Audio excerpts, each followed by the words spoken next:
Recentemente eu me deparei com esse artigo lá no Methods and Madness, do William Blake, e eu vou fazer aqui uma tradução livre para a gente poder começar a trocar o nosso XP. Foi uma tradução rápida, então não atente aprofundadamente a isso, mas a ideia geral dessa passagem é a seguinte: isso aqui é a chamada, tá? Todos os elfos são meio-elfos. Ouvi dizer que a próxima edição do D&D, chamada de 6E, o D&D Day Dawn, né, que é a brincadeira no inglês, que é o D&D já era, tá acabado, né, brincando com isso, com o D&D One, né, brincando, ou qualquer outro, está banindo personagens meio, sem meio-elfos, sem meio-orcs, etc. Não vou discutir os motivos alegados. Eu não confio suficientemente na Wizards of the Coast para me importar com os motivos alegados. Isso não é uma grande preocupação para mim, pois estou jogando, não estou mais jogando o D&D da Wizards. Eu jogo meu próprio jogo, tenho minha própria campanha do jeito que eu gosto. No entanto, quero compartilhar aqui um pensamento rápido ou dois. Para a gente dar os créditos, eu me deparei com esse artigo a partir de uma postagem lá no Academia do RPG, do Tomate. O Tomate fez uma postagem lá em maio, né, 29 de maio, e ele comentou assim, ó, todos os elfos são meio elfos. Ele falou, recentemente esbarrei num texto em um blog chamado Method and Madness, que foi daqueles momentos onde você lê algo que você sempre acreditou, mas que nunca pôde expressar tão bem. Me senti na obrigação de replicar as ideias dele e pôr as minhas por cima. Caso queiram ler o original, está aqui. Beleza, o que eu vou fazer aqui? Eu vou deixar na descrição do vídeo o link do artigo original. Vou deixar na descrição do vídeo um link lá para a Academia do RPG para você ver as reflexões do Tomate. Mas o que eu vou fazer aqui são as minhas reflexões a partir desse artigo, porque quando eu li o artigo original, eu me vi, né, navegando de volta ao desenvolvimento do Deventa de RPG que começou lá em 2020 e vários dos pensamentos que me fizeram estruturar o D20 de RPG, a base dele, sem povos fantásticos na estrutura inicial, né? Se você olhar lá, ó, classes do jogo nesse material, personagens controlados são humanos e pertencem às seguintes classes: arcanistas, combatentes, especialistas. Então, por que eu coloquei a base humana, né? A base de personagem humano no jogo, que interage muito com o que ele debateu nesse artigo e ele trabalhou de uma forma tão cristalina que eu acho que não só reforça, como me ajudou a amadurecer um monte de coisa que estava nas minhas caraminholas. Então, o que a gente vai fazer aqui é uma resenha, uma reflexão minha sobre esse conceito, onde eu vou trazer trechos do artigo para trabalhar por cima. Esse é o foco do nosso episódio hoje.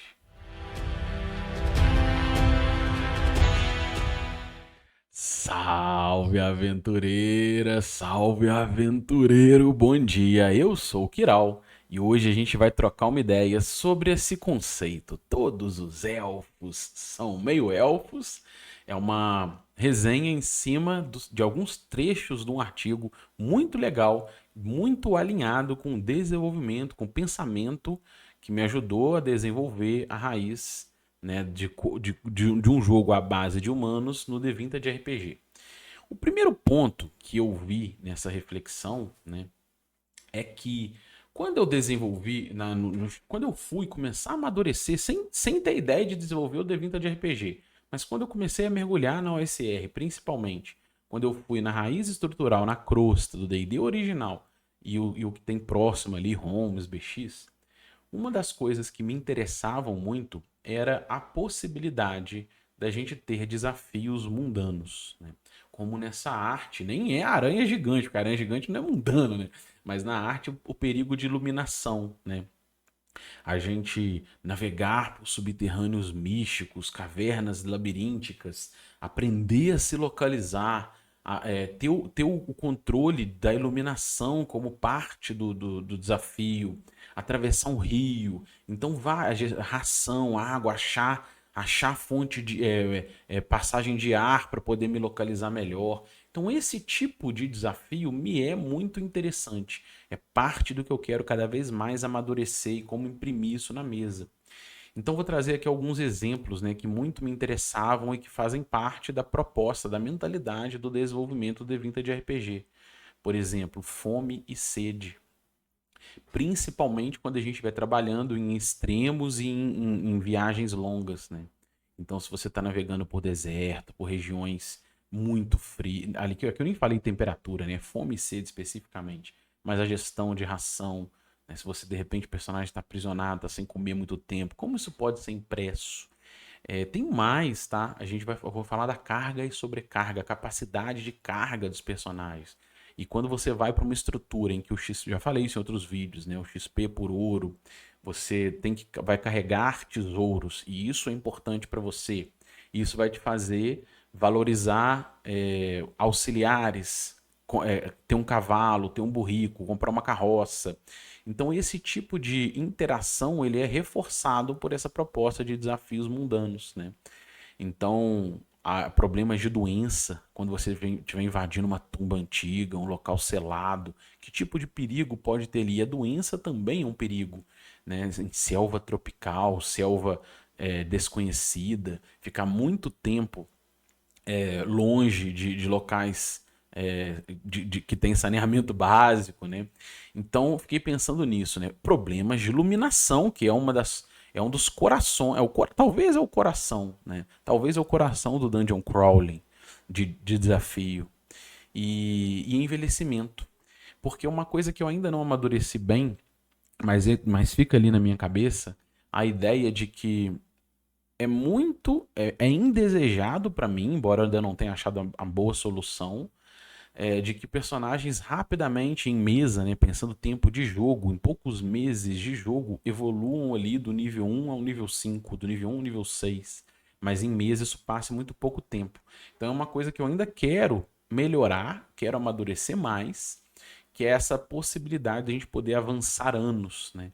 Principalmente nos estágios do D20 de RPG, que você tem ali o estágio iniciante, estágio experiente, né? Aventureiro experiente.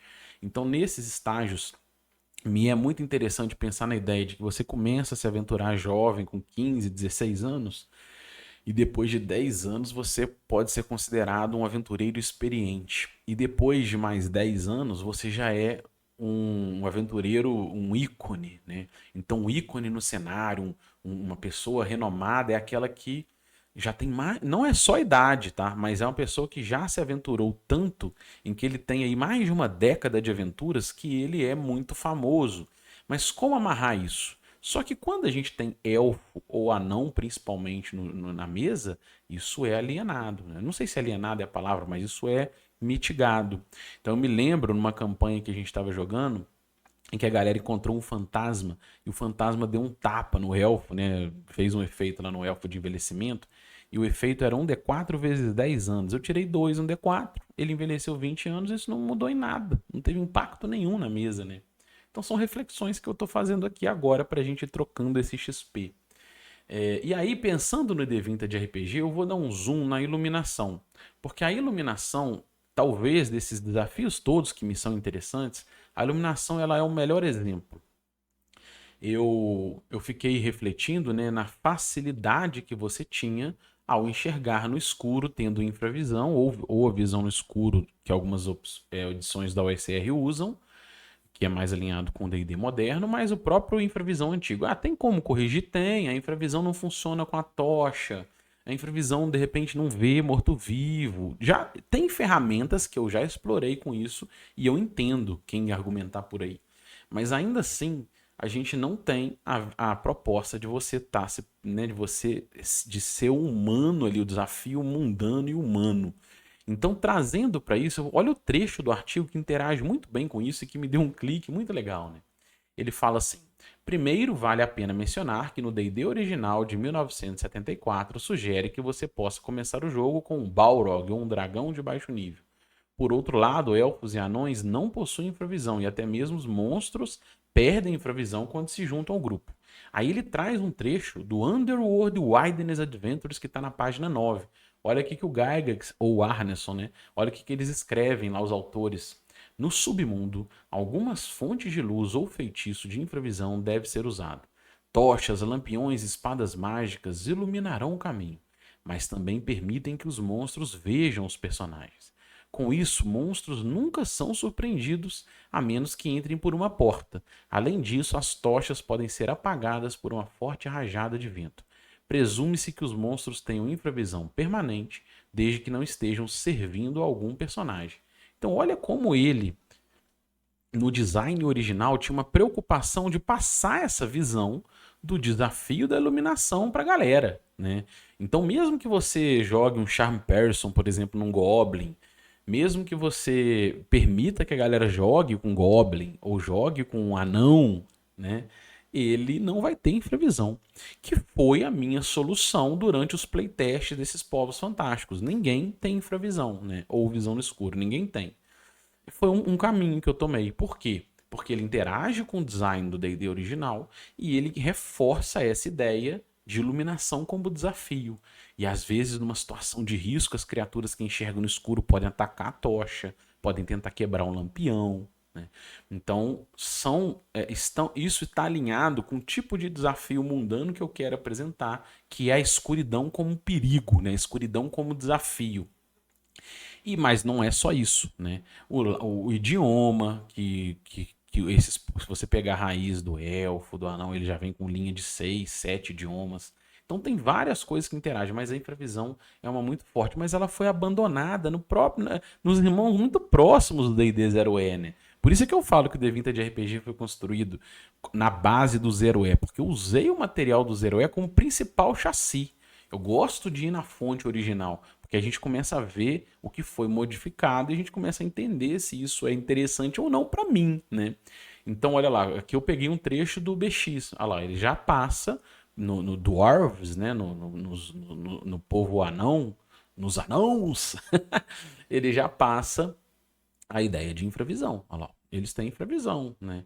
Ainda a infravisão no D&D clássico, depois virou Dark Vision, né? Visão no escuro no D&D moderno, mas a ideia é, né, você enxergar no escuro, por formas diferentes, são coisas diferentes, eu não estou entrando nessa. Vamos continuar aqui, ó. No trecho do artigo, ele continua resenhando sobre isso, né? Ele fala assim, ó, o jogo apresenta a humanidade por um motivo. É a base mais lógica em um jogo ilógico. Do ponto de vista do design, ele fornece uma base sólida. Do ponto de vista central da criação de campanha, isso fornece as suposições mais prontamente utilizáveis. Do ponto de vista da participação, é o único método, pois participantes são, afinal de contas, humanos e permite-lhes o papel com o qual a maioria deseja e é capaz de se identificar. De todos os pontos de vista, é fantasia suficiente assumir um cosmos de espada e feitiçaria com profissões impossíveis e magias de faz de conta. Aventurar-se entre o estranho já é fantasia o suficiente, sem se tornar o estranho. Então isso interage muito com aquele conceito que eu gosto demais, que é você estar enfrentando o desconhecido. Então, um conceito de criaturas únicas, o conceito de uma escuridão, um conceito de galerias subterrâneas desconhecidas, aprender a dominar aquele bioma. E isso também interage com a ideia de que coisas não humanas são estranhas, são alienígenas, né, ali naquele ambiente. Então, quando a gente, dentro dessa pegada, né, o que é um beholder? Né? Imagina primeira vez que o Gygax apresentou esse monstro lá na mesa, né? Uma bola de carne multi-olhos. Só que hoje, talvez você está tão familiarizado com o Beholder que você já não estranha, né? Você já sabe como ele funciona. Então eu não vou falar um vídeo específico sobre isso, talvez a gente faça outro, né? Mas a ideia geral é que a gente foi nos acostumando a normalizar o estranho. Então quando hoje eu bati no Google, Character D&D Character 5e, né? Ou seja, personagens de D&D 5e. E algumas das primeiras imagens que surgiram foram essas. Ou seja, um Draconato, um Aarakocra, um Tiferino. Esse tipo de personagem, né? Um meio demônio, que é o Tiferino, ou Tiefling do inglês. O Aarakocra, que são esses homens pássaro. O Draconato, que é o Dragonborn, né? do Dungeons and Dragons. Esse tipo de personagem hoje, ele já está normalizado. Não é estranho a gente ver na mesa alguém jogando com Draconato, com Aarakocra, você vê no cenário, você acaba normalizando a convivência com esses personagens. E isso interage com um ponto que eu falei, com uma crítica que eu fiz lá do filme do D&D Quinta Edição, que foi, né, o filme do Dungeons and Dragons, né, Honor Among Thieves, que foi a ideia da personagem ser uma tiferina. Ela tem rabinho de demônio, chifrinho, e isso não faz diferença nenhuma pro filme, né? Não teve impacto nenhum. Se ela não tivesse esse cosmético, se fosse uma menina mesmo, uma moça lá, ruiva, não ia ter feito diferença nenhuma. Aquilo não impactou, não teve nenhuma relevância pro filme. Por quê? Porque a gente já normalizou tanto o estranho, e isso interage, claro, com o cenário também de Forgotten Realms, mas a gente já normalizou tanto na estrutura do RPG em que em muitos casos isso não faz diferença, vira só um cosmético, né? E aí, mas aí eu quero fazer uma reflexão. Qual é a diferença disso para elfo, halfling, né, os pequeninos, os miudinhos e os anões ou os anãos, né? Qual é a diferença disso? Então aqui eu quero resgatar uma crítica que o Matheus fez lá no vídeo do filme, porque quando eu falei no filme que no D&D quinta edição tudo é humano, o Matheus me fez uma crítica que tem razão, ele tem toda a razão e me fez refletir sobre isso, né? A crítica dele foi a seguinte: nota sobre um comentário no vídeo, mas não sobre o vídeo. Que preguiça desse papo de na quinta edição tudo é humano. Esse talvez seja o saudosismo mais sem noção e barato que vem com a OSR. Desde sempre é tudo variação de humano. O elfo no D&D 0 é humano de orelha pontuda. O Halfling da Rule Cyclopedia, poderia ter colocado aí humildinho, né? Humano baixinho. Anão no AD&D segunda edição, humano parrudo de barba. Sempre foi assim e sempre será, pois todos são criados e principalmente jogados por humanos. Você pode até achar que está fazendo e interpretando um povo fantástico e exótico, mas afirmo com toda a minha certeza, com toda a certeza do mundo, que com 10 minutos de mesa sua personagem virou mais humano. E na real, tá tudo bem. Cara, ele tem toda a razão. Porque quando a gente está experimentando, experienciando no RPG essa projeção ficcional, é a gente, de qualquer forma. Por mais teatral, melhor ator que você possa ser, ainda é uma visão humana da parada, né, do rolê. E essa visão humana da parada, do rolê, ela vai trazer traços humanos para o personagem, por mais exótico que você imagina que ele seja. Então, nesse conceito, olha lá, eu bati no Google D&D 5E Party, né? Só para pegar. E olha uma das primeiras artes que eu vi lá. Olha aí. Ou seja, esse tipo de grupo hoje, ele é comum no Dungeons and Dragons quinta edição. Que você tem ali da esquerda, eu não consegui identificar se aquela criaturinha ali da esquerda, primeira ali, é um Svirfneblin ou é um gnomo. Gnomo não, né? Talvez seja um Goblin, um Svirfneblin, eu não consegui identificar. Mas olha lá, você tem Tiferino, você tem uma pantera deslocadora como pet do grupo e tá tudo certo, né? Já tá normal. Mas isso não é muito diferente do que a gente já estava acostumado. Por quê? Eu peguei aqui um exemplo de refletindo, né, de um orc na nossa mesa. Eu acho que era da quarta edição nesse caso. E ele se inspirou no Warcraft, né? Ele era um orc bárbaro do norte, não sei o quê. Mas na prática, se você tirasse a pele verde dele, olha esse cara da direita. Ele é um nórdico, um meio viking lá, sei lá, um bárbaro. E na prática era praticamente a mesma coisa, né? Porque você pode achar que você está jogando com um orc monstruoso e tudo.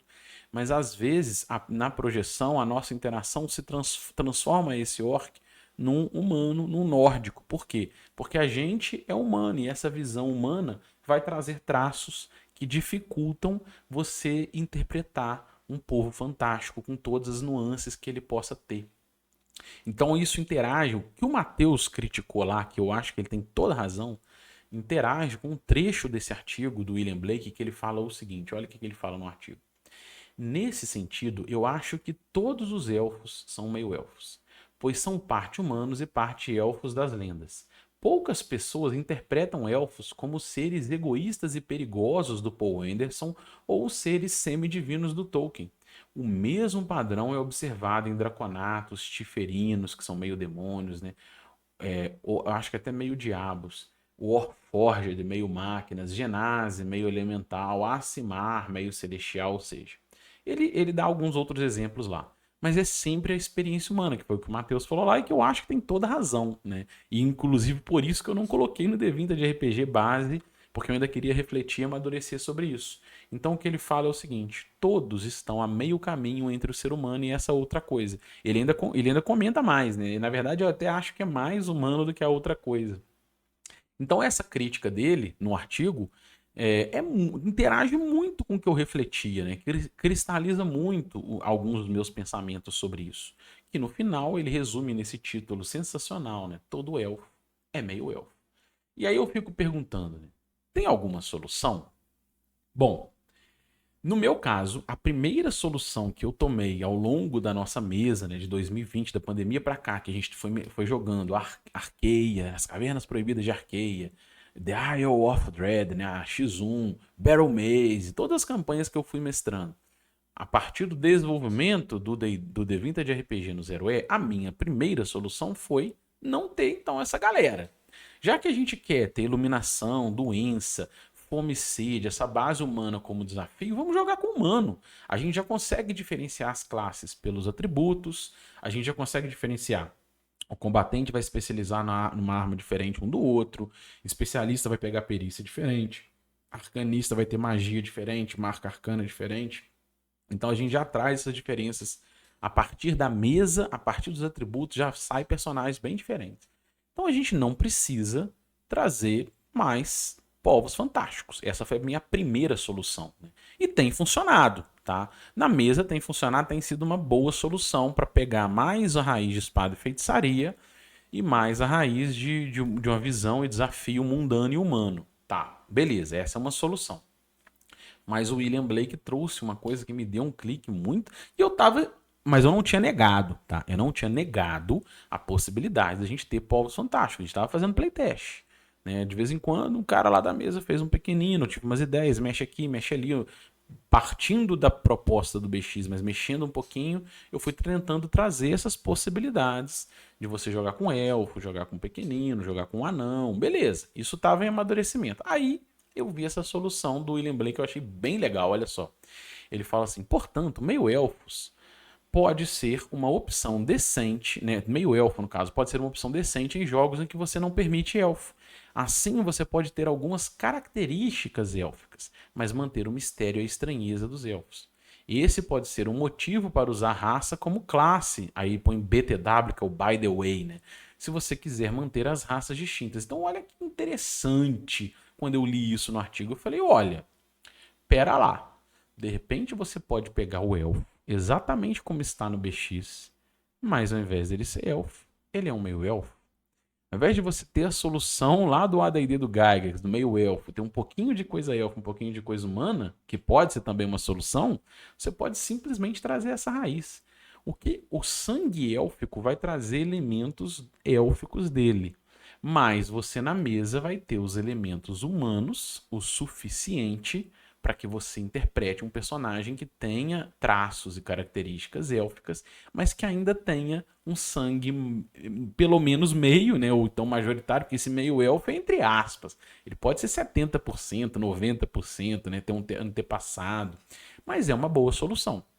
Esse é um caminho. Eu ainda quero fazer um vídeo sobre os materiais que você tem para desenvolver a partir desse pensamento classes para o jogo, em que você pode também, por exemplo, eu quero tirar a infravisão, né? Quero tirar os idiomas. Como que isso mexeria no XP? Tem um material sobre isso, eu vou falar disso no futuro. Mas olha que base interessante da gente pensar. Isso me deu um clique. Claro que tem amadurecimento. Eu estou trazendo aqui para vocês de maneira emergente esse pensamento, ainda sem soluções maduras, né? Reflexões. E aí eu vou fazer agora, para a gente, caminhando para o fim do vídeo, eu vou fazer as minhas considerações, né? Considerações quirais. A primeira delas é uma reflexão que realmente faz todo sentido a partir da crítica do Matheus e lendo o artigo, que é uma coisa que eu não tinha amadurecido, que é o seguinte: qual é o nosso ponto de corte, né?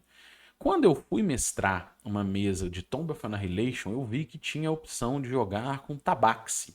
E um cara da mesa até queria fazer um tabaxi. Eu achei aquilo bizarro. Eu falei: nossa, cara, você vai jogar com meio gato, nada a ver. E aí agora eu fiquei pensando o seguinte: mas por que que eu me estranhei com ele querendo jogar com tabaxi lá, um bicho gato, um homem gato, né? mulher gato, no caso. Nesse caso aí, até mulher felino, né? Melhor dizendo. E aí eu fiquei pensando assim, por que que pra nós, quando a pessoa vai jogar de elfo, anão, pequenino, né, halfling, a gente não estranha, e quando alguém vem querendo jogar com um homem-pássaro, né, um aracocra, um draconato, a gente estranha. Um meio-gato, um homem-gato, né, um tabaxi, a gente estranha. Por quê? Qual é o seu ponto de corte?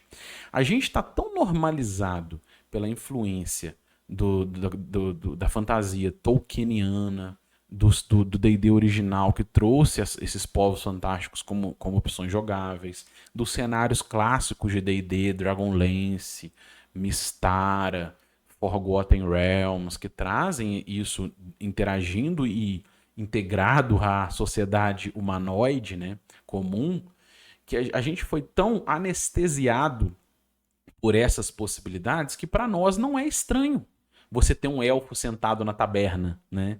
E aí, quando o filme do Dungeons and Dragons põe lá o Aracocra no conselho, um Dragonborn, né, um Draconato lá no conselho, eu olhei e falei, nossa, que bizarro. Mas se fosse um elfo, eu não acharia bizarro, né? E isso me fez ter essa reflexão. Por quê, né? Por que que a gente aceita isso? Então isso é só uma anestesia, é só uma xilocaína mental aí, meu irmão. Para com isso, sacou? Eu, pelo menos, tomei esse clique, né? Eu falei assim, olha, na verdade, não tem problema nenhum o que cada um põe no seu cenário e na sua mesa. O ponto é o que eu quero refletir para minha mesa, para minha jogabilidade, para as experiências e desafios que eu quero propor. E nesse caso, eu quero dar um passo atrás nessa normalização do estranho. Então, nessas considerações quirais, né, que eu quero refletir aqui, me é muito mais interessante pensar no Tannis, né? Quem que era o Tannis? O Tannis é um meio-elfo lá de Dragonlance. Eu não sei se você viu, porque a animação, se não me falha a memória, ela foi ali nos anos 2000, 2008, eu acho. E isso já tem tempo, né? Eu vou deixar aqui na descrição, mas ele é um personagem do Dragonlance, que é um cenário que foi lançado lá nos anos 80, né? E eu, se não me engano, eu tinha até uma cartinha com as fichas de alguns personagens e tinha dele. E olha só, ele é um meio elfo de barba, sacou? Então eu fiquei pensando em outros meios que a gente tem aí, né? Eu já fiz uma resenha aqui sobre Dark Sun e a gente tem os Mulls, né? Que são os meio anão. A gente tem meio gigante nas opções de Dark Sun. Então eu fiquei refletindo sobre isso, que é uma possibilidade mais interessante para mim hoje da gente ter, por exemplo, um caminho como proposto pelo William no artigo, que é você pegar a mesma base, mas o personagem é meio elfo, ele tem sangue élfico, sangue gigante, e você pega a mesma base para jogar, mas traz essa possibilidade. Ou ainda uma coisa que eu ainda estou refletindo, né? É a ideia da gente pegar aquela listinha, por exemplo, de traços e peculiaridades do The Vintage e colocar lá sangue élfico. Aí você pode, a gente pode trabalhar que de repente ele tem orelhas pontudas. Olha que legal, o Thanos deixava o cabelo crescer para poder tampar as orelhas dele, né? E será que isso é bom? Será que isso é ruim, né? Como é que isso vai ser abordado na mesa? Então você pode ter, sei lá, sangue orc, e aí você pode ter um rosto mais suíno, se for aquele orc do D&D clássico, né? Ou você pode ter a pele né, levemente esverdeada. Não sei como é que a gente poderia pensar, né? Um meio anão, né? De repente você é mais baixo do que o normal, um palmo ou 2 palmos menor do que a média, mas tem os ombros mais alargados, e isso vai te imprimir, de repente, mais um ponto de vida. Isso que a gente pode interagir isso com fortuna, né? Eu estou trabalhando com fortuna também no D20 de RPG, como possibilidade mesmo, e você pode trazer isso. Você tem sangue élfico, tem as orelhas pontudas e você tem bônus na salvaguarda contra encantamentos, né? Contra sono, contra. Sono não tem salvaguarda, mas contra charm person, né? Contra encantar pessoas. De repente dá para trabalhar isso, né? Contra o canto de uma sereia. E o anão poderia ter mais, sei lá, mais um ponto de vida por nível. Trabalhar uma fortuna dessas, trazendo esses traços, é uma coisa que eu ainda estou amadurecendo. Comecei a refletir a partir desse novo clique, né? Mas é isso. Por enquanto, essa é a ideia do vídeo. Se você gostou, se inscreva no canal, deixa um joinha, compartilhe esse vídeo, mas acima de tudo comente. que você acha disso? Vai lá no nosso Discord, vamos trocar ideia na aba do D20 de RPG. Quais são as sugestões? Você quer experimentar um pouco disso? A gente oferece mesa lá. Tem algumas mesas que eu ofereço. A galera que joga comigo costuma oferecer mesa de D20 de RPG. Vamos trocar ideia. Vamos trocar ideia sobre essas nuances. Mas aqui no comentário do vídeo também, deixa aqui pra gente trocar XP.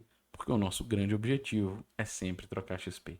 Um abraço e até o próximo vídeo.